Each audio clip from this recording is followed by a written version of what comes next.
Before we go on the question of Annex A, which of the subpoena, which are the signature cards, which was the subject of a very lengthy discussion yesterday, just for an orderly presentation. The question will be propounded to the witness, Madam Chongson. Yes, and to the PS Bank President, Mr. Garcia, sir. Yeah, I think the gentleman from Cebu may do so first with respect to the witness, now on the witness stand, Ms. Chongson, and later on to the bank president. Mr. President, with the indulgence, Mr. President. The gentleman from Taguig. Gandang hapon, Mr. President. I just have some questions for the witness to follow up the questions of those who spoke before me, but I will not talk about Annex A. Ma'am, good afternoon. Good afternoon, Your Honor. Pakinarate nyo lang po, paano po nangyari dahil sabi nyo, pinadala nyo lahat ng record sa main branch, no? So yes, after getting the subpoena, what happened? After getting the subpoena, I endorsed it to our president. And then? For proper action. How did it lead up to the documents being sent to the main office? It was requested by our Yes, president. but can you narrate the event? How? Binigay po May I request that we let the witness finish her answer so that it will be recorded. What was the answer of the witness? It was requested, or if you say ordered by our president, that the documents be brought to the head office for proper safekeeping.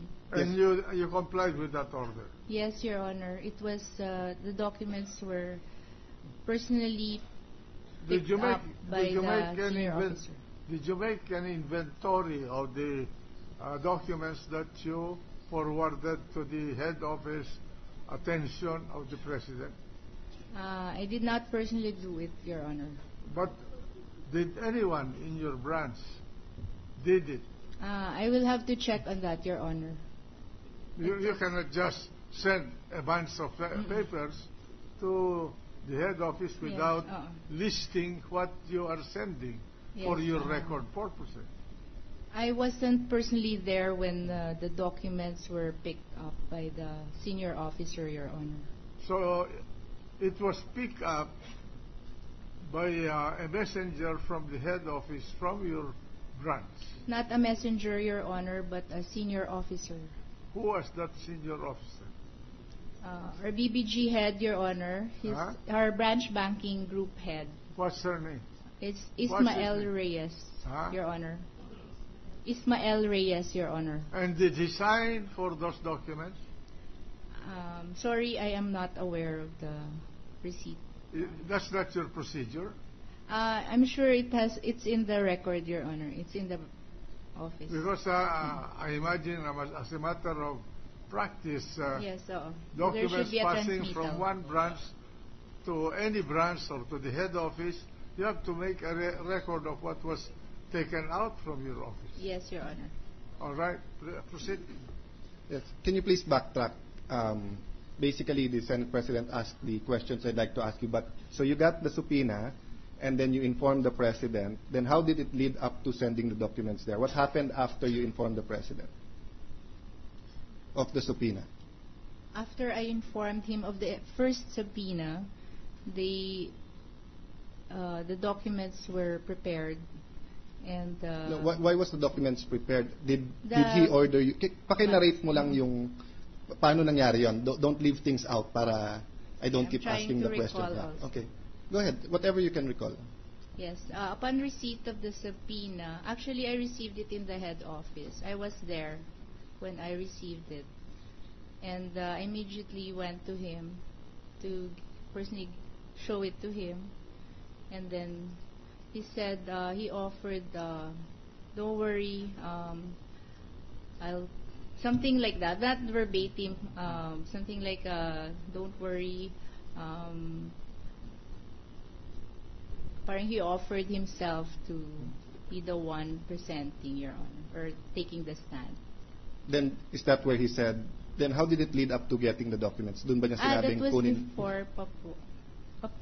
Because I think So the documents were ordered to be retrieved before the subpoena? Yes, Your Honor. When I think this impeachment court started to hear. So even before the subpoena, pinakuha na lahat ng records? Yes, Your Honor. So ibig sabihin, yung records na pinadala, hindi mo sure kung lahat yun ay nasa subpoena or meron pang ibang accounts na wala sa subpoena? Yes, Your So Honor. everything and anything that has to do with CJ Corona's accounts, Yes. pinakuha before the subpoena? Yes, Your Honor. Meaning your bank was expecting the subpoena? That I cannot say, Your Honor. I'm sorry.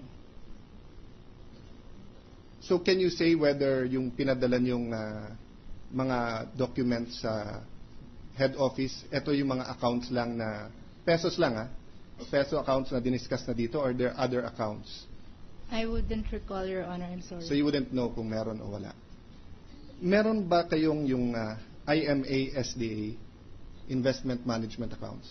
We have SDA, but I think it's offered by trust. It's not really in the bank proper, Your Honor. Yes. And meron din si CJ Corona nito, wala? Because Senator I think it's Serge covered asked you by all of the... No, Your Honor, because it's already covered by the certification that he has none. He has none. Okay. Then just a question on your records. Sabi niyo, di ba, may centralized kayo, may computerized yung inyong records, right? Yes, Your Honor. Is the signature cards also, is there a digital copy inside the system? For current and savings account, yes, Your Honor. Yes. So meaning yung signature card, kahit wala na sa inyo yung records, it could have been printed out.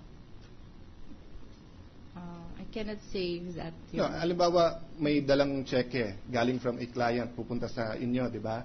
Titignan mo sa computer yung kanyang signature at saka yung, di ba? Kasi na-digitalize na, may For- digital copy of the signature card, di ba?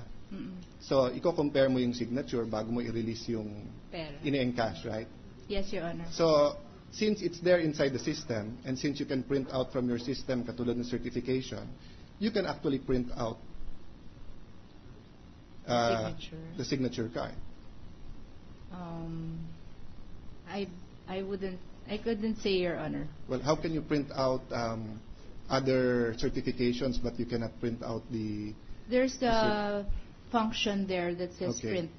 But is that digital copy of the signature card only available in your branch or other branches of PS Bank? For the current and savings, Your Honor, it can only be accessed upon a transaction. Okay. That's what I understand. But sabi ng of it. presidente nyo kahapon, una kayo na nationwide in some services. So does that include in the encashment of checks? Encashment of checks, yes. And you do know that there is a print screen function in all computers. No? So as long as it's in the screen, kahit meron kang security measure not to print out the document itself, you can print out the screen. I guess so, Yes. Your Honor. And last question dun sa pinag-aanuhan natin na dokumento, no? Yung ba one time lang fini-fill up o yung ilalim nun na may mga accounts, running form yon? Meaning kung may bagong account, dagdag ka ng dagdag doon. Is it like a doctor's record that every time you visit, dadagdagan dun sa ilalim? Or is it a one-time record then you have a new record? That's my only question there that I'll yield to Senator Osmeña. What I know, Your Honor, is that upon initial account opening, the client fills it up. Regarding the subsequent account openings, I'm not really very familiar because I'm more on the marketing. But the operational side, it's the So who would branch be service familiar and with that? service Who would and be control familiar with officer. that? The branch service and control Isn't that officer. most relevant? Kasi sabi nyo may mga But nandun sa... But as far as I know, we're not really required to write it down. What I'm saying is that sinabi nyo kasi kahapon, meron na sa original na wala dito sa hawak natin dito sa court. Meron na sa court na wala sa original. But if it's a running form, it depends at what time mo tinignan ng form, which form, nasaan yung form, di ba? That's why if you're not familiar with that would be very relevant to the discussion of whether or not yung entries na dagdagan. But anyway, I promise not to ask questions on that, and I'll yield to Senator Osmeña. Thank you, Mr. President. May I just suspend for a moment the trial for personal reasons?